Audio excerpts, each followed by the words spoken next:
Well, he's got other problems as well. The anti-Israel protests are intensifying around the country. You've got bridges being blocked from San Francisco to New York, intifada being called for. There is violence, there's mass disruption, anti-Semitic chants. They're even burning American flags, Army, something that is becoming very, well, not commonplace. It's not quite commonplace, but they're very casual about it these days. Not long ago, that would have caused widespread outrage. Is this impacting Joe Biden's decision-making? Is he feeling these domestic pressures and that's influencing his foreign policy? Let me think about that one. Duh. Yeah, of course it is.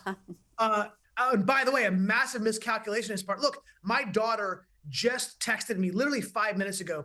She goes to Binghamton University, which has actually been a pretty pro-Israel school, a school that I felt comfortable sending her to because it has a large Jewish population. She just told me they just voted for BDS to be enacted at Binghamton University. It is shocking that it's reached even to that level, a very relatively pro-Israel school with a large Jewish population. No, the president is making a very crass political decision, which is I'm going to turn on Israel because I think that that will get me the margin of votes I need in Michigan, in Minnesota, in Georgia. He is absolutely incorrect. Those people are already not voting for him. Turning on Israel will make absolutely no difference. But let me tell you something. His turning on Israel is exactly what led to Iran to bomb Israel. Make no mistake about it. If his precipitous and foolhardy Afghanistan withdrawal beget the Ukrainian invasion, which it did, his turning on Israel and Gaza beget the Iran invasion. You are crazy if you don't think so. And by the way, Iran didn't calculate wrong. He's already calling for de-escalation. What? What is he talking about?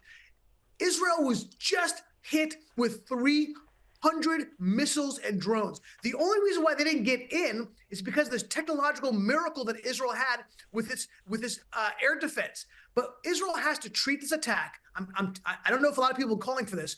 You have to treat this. Your doctrine has to be, you have to treat it as if every missile hit its target. That's the way you have to respond. Because if you don't, all you're doing is telling your enemies, I can attack you with no repercussions. That's what you're doing. And if it gets through finally, I will decimate you. Yet this president is already preempting and pushing and pressuring Israel not to respond in the massive way that it needs to. It is absurd to suggest that Israel's had a win because Iran did limited damage with this attack. And that seems to be the narrative that's being pushed widely, that Israel doesn't actually need to have a counterattack because they've already won. Iran was ineffective in its attack. Now, you mentioned the word illegal alien earlier and how contentious it has become. And a North Carolina high school student, poor kid here, Christian McGee, was suspended from his school for saying illegal alien in the classroom. From what I can work out, he said the term in the correct context, in an accurate context. It's a legitimate phrase to describe something, but apparently his use of the term illegal alien, Army, is offensive to Hispanic students. Yeah, look, this is an example of the left continue its corruption of language.